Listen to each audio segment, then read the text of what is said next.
Welcome to the Kent Lapp Podcast. The districts are within states.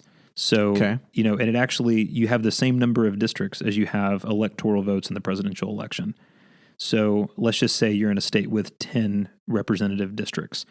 Every 10 years after the census, and the population is taken, and everybody submits their information, and they find out how many people live in different parts of your state. There will be a redistricting process in an effort to make all the different districts of equal population size, so that because we have a policy in our country of what's called one person, one vote, which means that my vote should carry just as much weight as somebody from Knoxville as somebody from Memphis.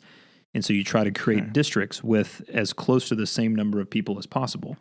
But because people move, and people change over a 10-year period after the census, when you know where people are living, those districts move around. You change those borders. So you may be, let's say you live kind of on the edge of District 1 in State X. In 2021, after they do the census this year, maybe they move those district lines to make the districts a little more fair, and now you're in District 2. Okay. And so that changes your representative, right? So when I talk about redistricting, and specifically when people talk about gerrymandering, it's probably the term that's used more often.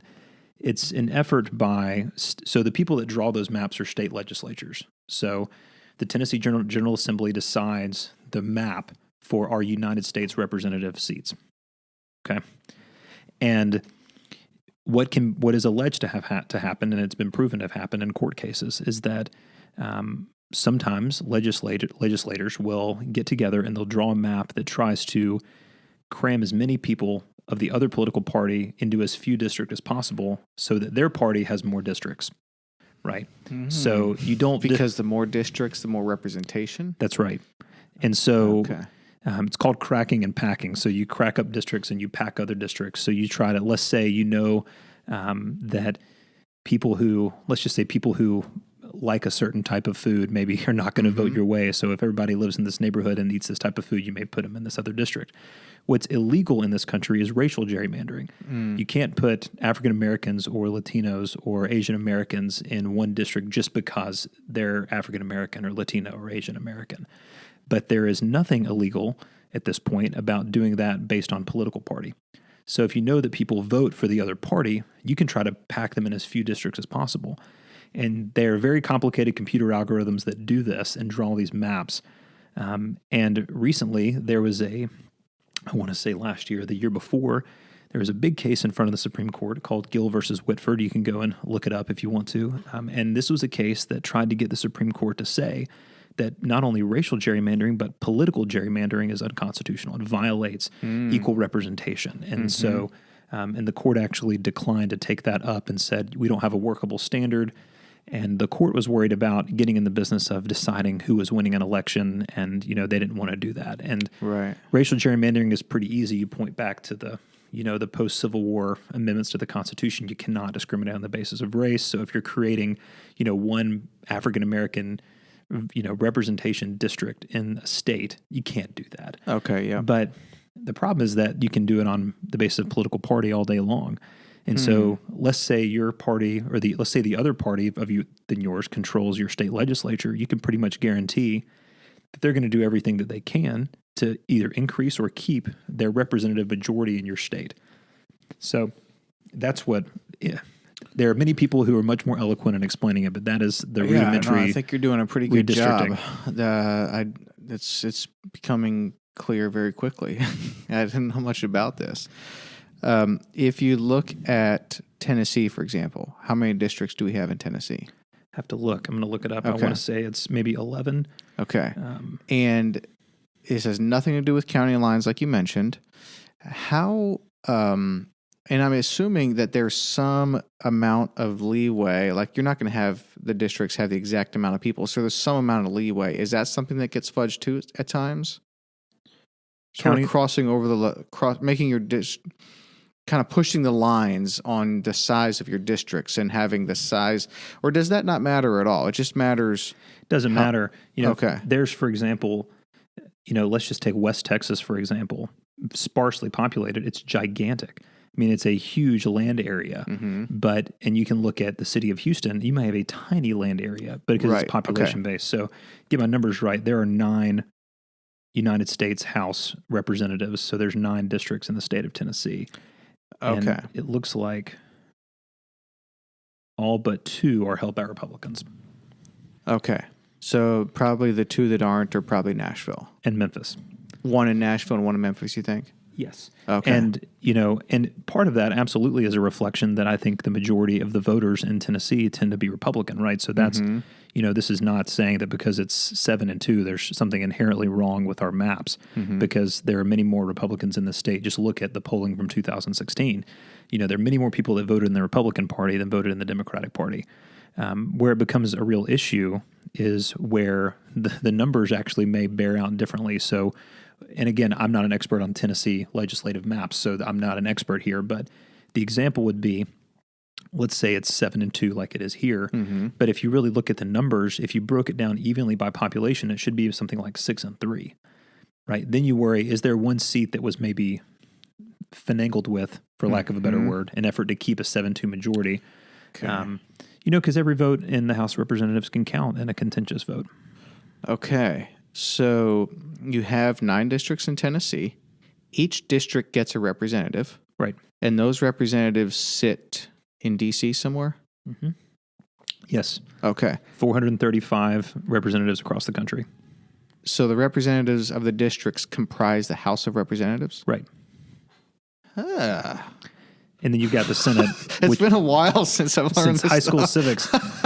And then It actually kind of makes sense. And then you've got 100 senators, 2 per state. Yeah.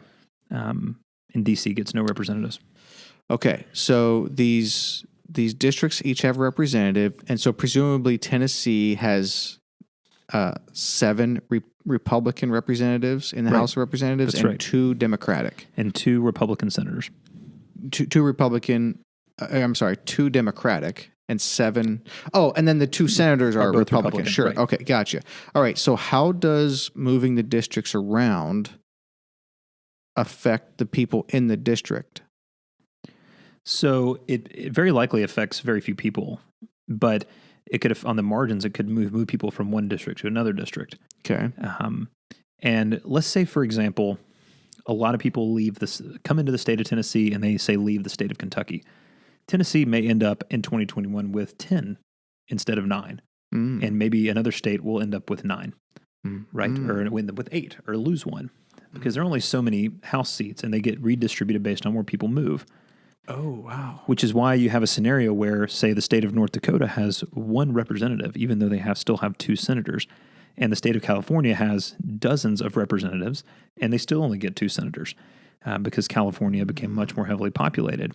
If you look at old electoral maps, like, for example, when Ronald Reagan won the presidency, California was Republican, and it had far fewer electoral votes. Florida had far fewer electoral votes. And now you look at the map, and the 3 or 4 biggest states the 3 biggest states are California, Texas, and Florida.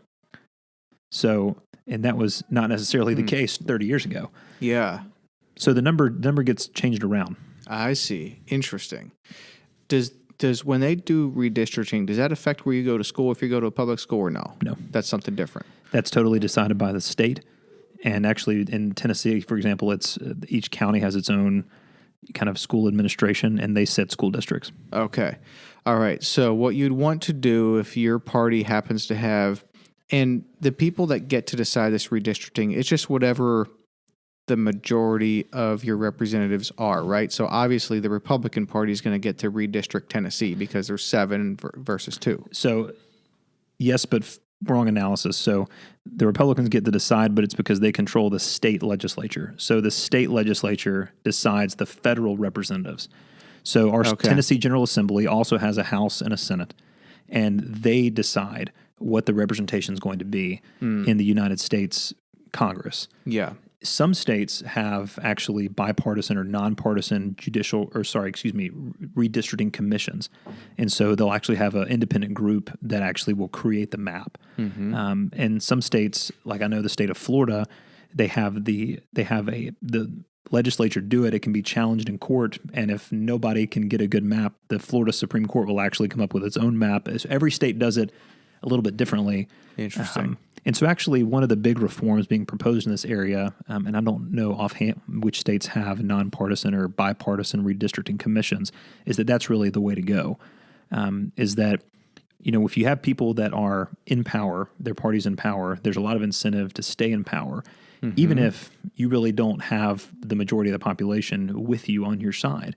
And that's that's the criticism of gerrymandering, is that, let's say you have 55% of the seats in your state, but you only have 45% of the state as registered in your party, right? That seems a little bit odd. And so one of the only explanation maybe could be that there's been some gerrymandering of the districts. And in a one person, one vote world, or, in a world where we want equal voting power among everyone, that's the criticism. And the retort from the other side is essentially, well, we're in power. We have the majority of the seats. We're not discriminating against anybody based on their race. This is just because we're taking a political advantage. That's nothing wrong with that. That's what it means to be in the political game.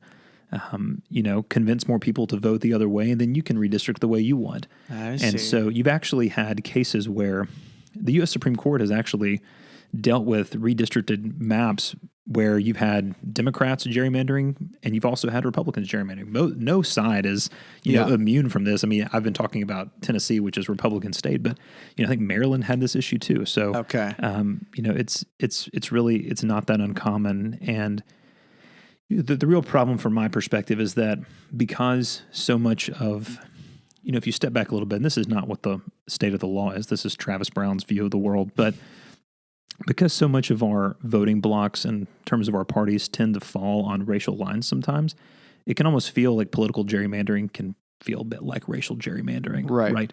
African Americans tend to vote Democrat, Caucasians tend to vote Republican. It's just a, general, this is just a, that's not true of everyone. That's just kind of a generalism. And so it can almost feel like it's some form of racial gerrymandering, even if it's billed as just political gerrymandering. Yes.